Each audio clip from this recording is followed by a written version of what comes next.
श्री आञ्जनेयसहस्रनामस्तोत्रम् अस्य श्रीहनुमत्सहस्रनामस्तोत्रमहामन्त्रस्य श्रीरामचन्द्रऋषिः अनुष्टुप्छन्दः श्रीहनुमान् महारुद्रो देवता ह्रीं श्रीं ह्रौं ह्रां बीजं श्रीं इति शक्तिः किलिकिल भुवुभूकारेण इति कीलकं लङ्काविध्वंसनेति कवचं मम सर्व उपद्रवशान्त्यर्थे मम सर्वकार्यसिद्ध्यर्थे जपे विनियोगः ध्यानम् प्रतप्तस्वर्णवर्णाभं संरक्तारुणलोचनं सुग्रीवादियुतं ध्यायेत् पीताम्बरसमावृतं गोष्पतीकृतवाराशिं पुच्छमस्तकमीश्वरो ज्ञानमुद्रां च बिभ्राणं सर्वालङ्कारभूषितो वामहस्तसमाकृष्टदशास्याननमण्डलो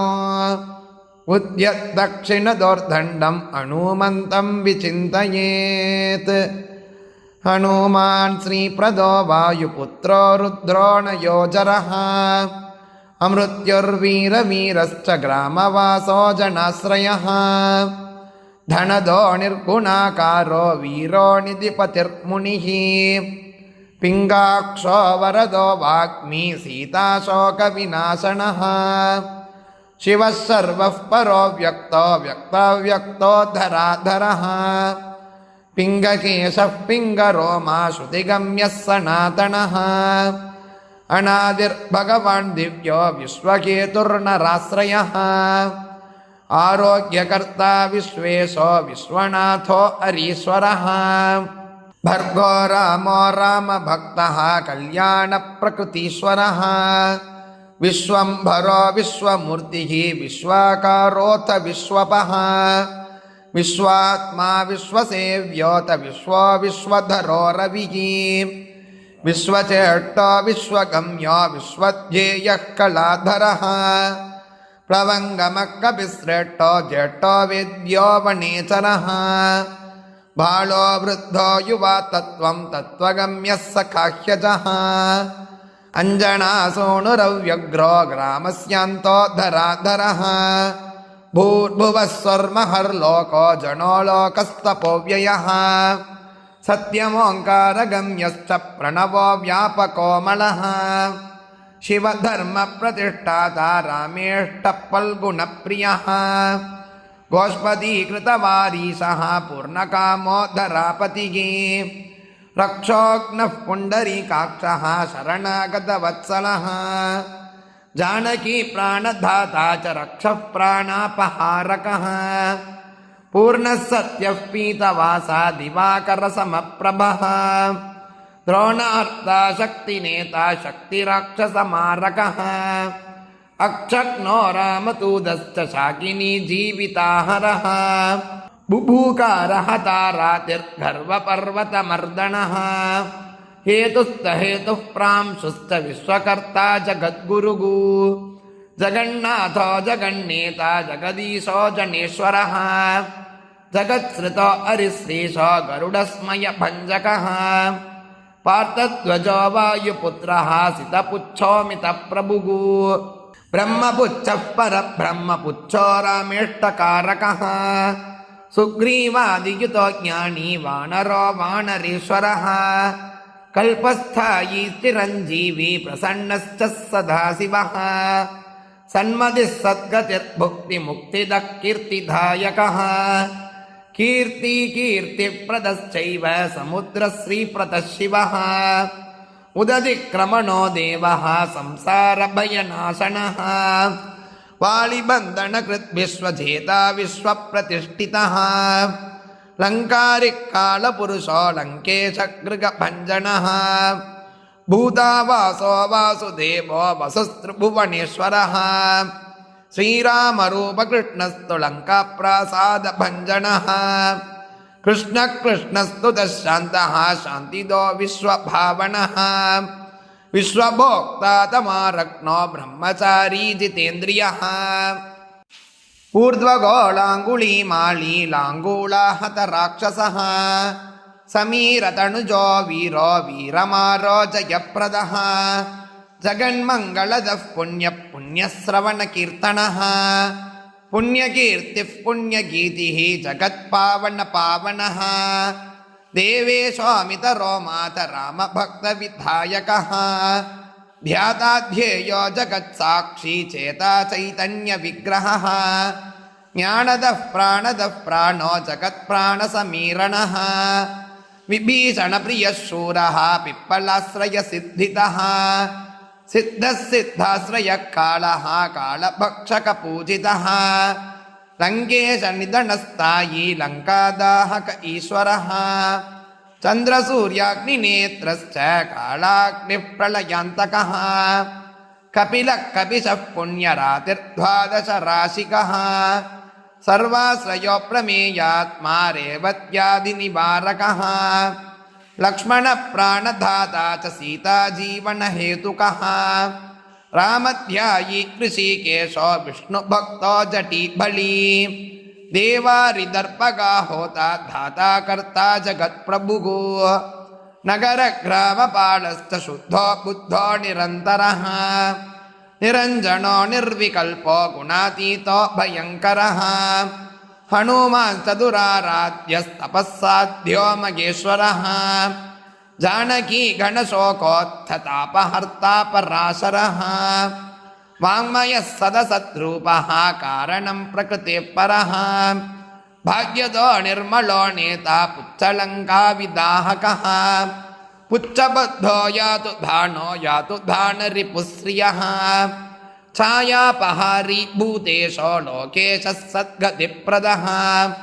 प्लवङ्गमेश्वर क्रोधः क्रोधसंरक्तलोचनः क्रोधहर्ता तापहर्ता भक्ता भयवरप्रदः भक्तानुकम्पी विश्वेशः पुरुहूतः पुरन्दरः अग्निर्विभावसुर्भास्वान् यमो निर्वृतिरेव च वरुणो वायुगतिमान् वायुः कुबेर ईश्वरः रविश्चन्द्रः कुजः सौम्यो गुरुः काव्यः शनैश्चरः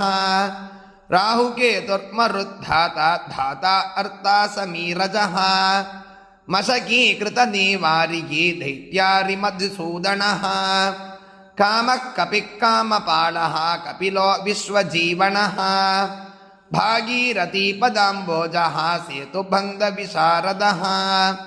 स्वागास्वदा अविकव्यं सव्यवागप्रकाशकः स्वप्रकाशो मगावीरो मधुरोमितविक्रमः उड्डीनोड्डीनगतिमान् सद्गतिः पुरुषोत्तमः जगदात्मा जगत्योनिजी जगदन्तो ह्यनन्तरः विपाप्मा निष्कलङ्कोतमगान् मगधगङ्कृतिः खम्बायुः पृथिवी चापो वह्निर्दिक्काल एकलः क्षेत्रज्ञः क्षेत्रपालश्च पल्वलीकृतसागरः हिरण्मयः पुराणश्च केचरो भूचरो मनुः हिरण्यगर्भः सूत्रात्मा राजराजो विशाम्पतिः वेदान्तवेद्य उद्गीतो वेदाङ्गो वेदपारगः प्रतिग्रामस्थितः सद्यः स्फूर्तिदाता गुणाकरः नक्षत्रमाली भूतात्मा सुरभिकल्पपादपः चिन्तामणिर्गुणनिधिः प्रजाद्वारमनुत्तमः पुण्यश्लोकः पुरारातिः मतिमान् शर्वरीपतिः किल्किलारवसन्त्रस्त भूतप्रेतपिशाचकः ऋणत्रयहरः सूक्ष्मः स्थूलः सर्वगतिः पुमान् अपस्मार अरस्मर्ता श्रुतिर्घाता स्मृतिर्मनुः स्वर्गद्वारं प्रजाद्वारं मोक्षद्वारं यतीश्वरः नादरूपं परं ब्रह्म ब्रह्म ब्रह्म पुनातनः एकोनेको जनः शुक्लः स्वयं ज्योतिरनाकुलः ज्योतिर्ज्योतिरनादिश्च सात्विको राजसस्तमः तमोहर्ता निरालम्भो निराकारो गुणाकरः गुणाश्रयो गुणमयो बृहत्कायो बृहत्यशाग बृहद्धनुर्बृहत्पादो बृहन्मूर्धा बृहत्स्वनः बृहत्कर्णो बृहन्नासो बृहत्भागुर्बृहत्तनुः बृहद्गलो बृहत्कायो बृहत्पुच्छो बृहत्करः बृहद्गतिर्बृहत्सेवो बृहल्लोकफलप्रदः बृहद्भक्तिर्बृहत्वाञ्छा फलतो बृहदीश्वरः बृहल्लोकनुतोद्रष्टा विद्याधाता जगद्गुरुः देवाचार्यः सत्यवादी ब्रह्मवादी कलाधरः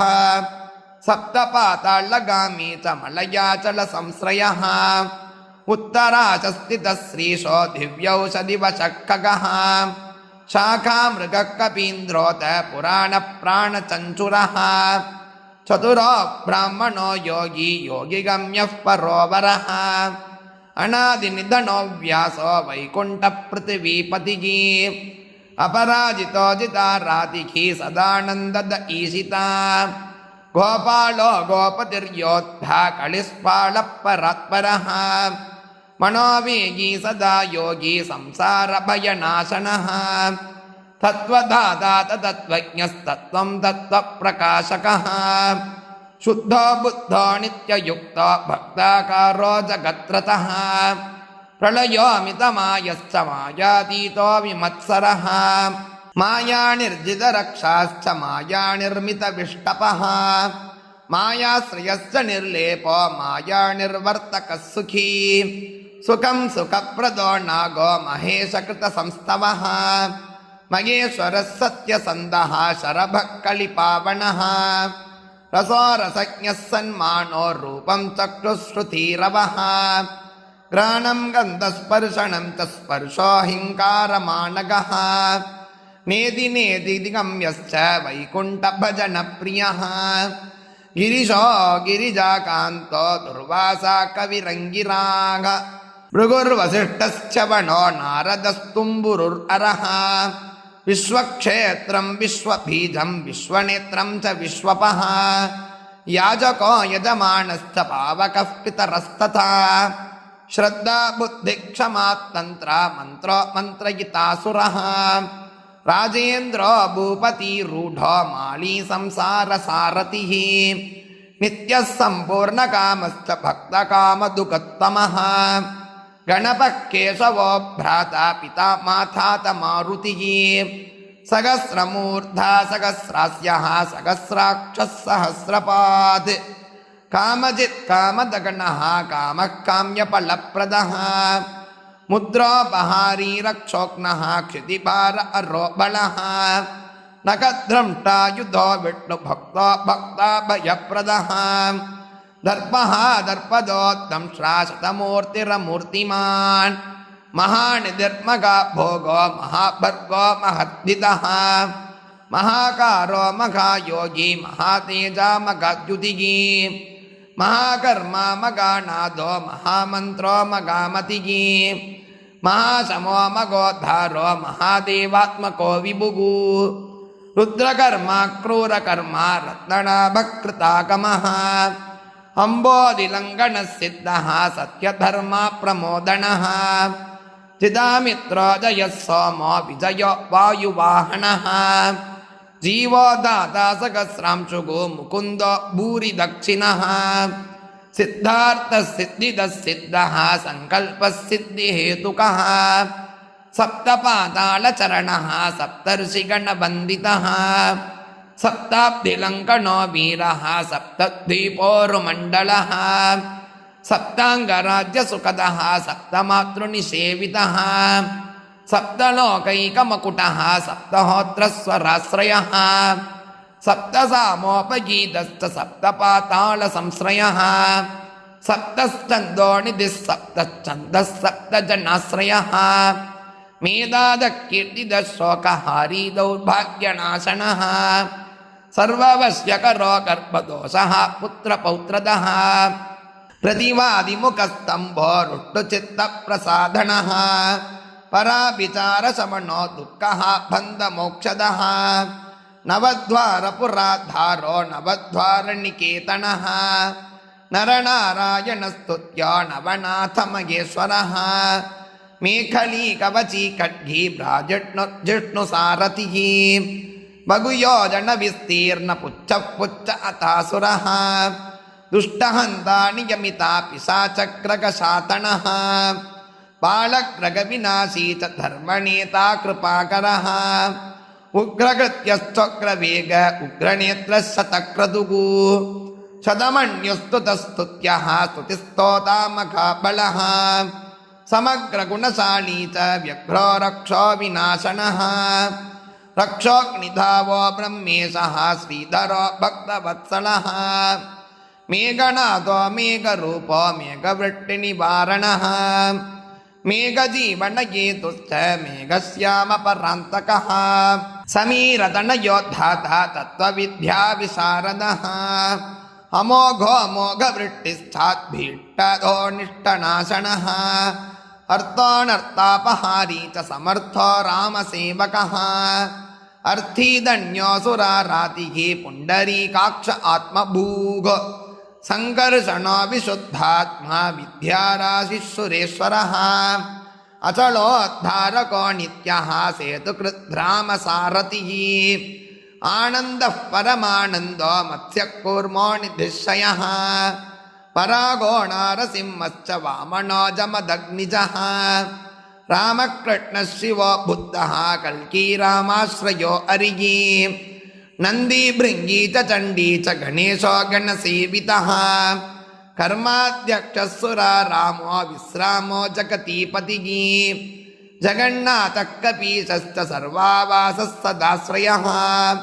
ಸುಗ್ರೀವಾದಿಸ್ತುತೋ ಧಾಂತಃ ಸರ್ವಕರ್ಮಾಪ್ಲವಂಗಮಃ ನಖಧಾರಿತರಕ್ಷಶ್ಚ ನಖಯುದ್ಧವಿಶಾರದಃ ಕುಶಲಸುಧನಶೇಷೋ ವಾಸುಕಿಸ್ತಕ್ಷಕಸ್ತತಾ ಸ್ವರ್ಣವರ್ಣೋ ಬಲಾಢ್ಯಶ್ಚ ಪುರುಜೇತಾ ಗಣಾಶನಃ ಕೈವಲ್ಯದೀಪಕೈವಲ್ಯೋ ಗರುಡಃ ಪಣ್ಣಕೋ ಗುರುಗು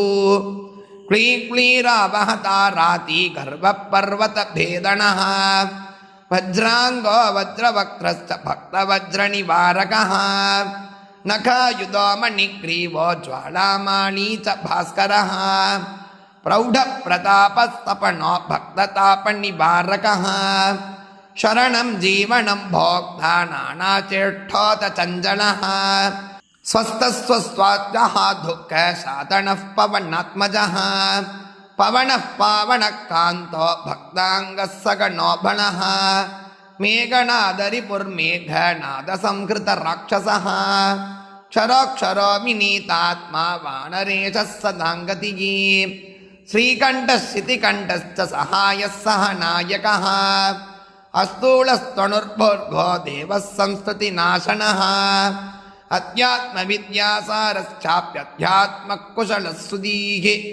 ಅಕಲ್ಮಷಃ ಸತ್ಯಗೇತುಕೋ ಸತ್ಯದಃ ಸತ್ಯಗೋಚರಃ ಸತ್ಯಗರ್ಭಃ ಸತ್ಯರೂಪಃ ಸತ್ಯಃ ಸತ್ಯಪರಾಕ್ರಮಃ ಅಂಜನಾ ಪ್ರಾಣಲಿಂಗಂ ಚ ವಾಯುವಂಶೋದ್ಭವಶ್ರುತಿಃ ಭದ್ರರೂಪೋ ರುದ್ರರೂಪಃ ಸ್ವರೂಪಶ್ಚಿತ್ರರೂಪದೃಕ್ ಮೈನಾಕವಂದಿತಃ ಸೂಕ್ಷ್ಮದರ್ಶನೋ ವಿಜಯೋಜಯಃ ಕ್ರಾಂತದಿಗ್ಮಂಡಲೋ ರುದ್ರಃ ಪ್ರಕಟೀಕೃತವಿಕ್ರಮಃ इति श्री आञ्जनेय सहस्रनामस्तोत्रं सम्पूर्णम्। ॐ शान्ति शान्ति शान्तिः।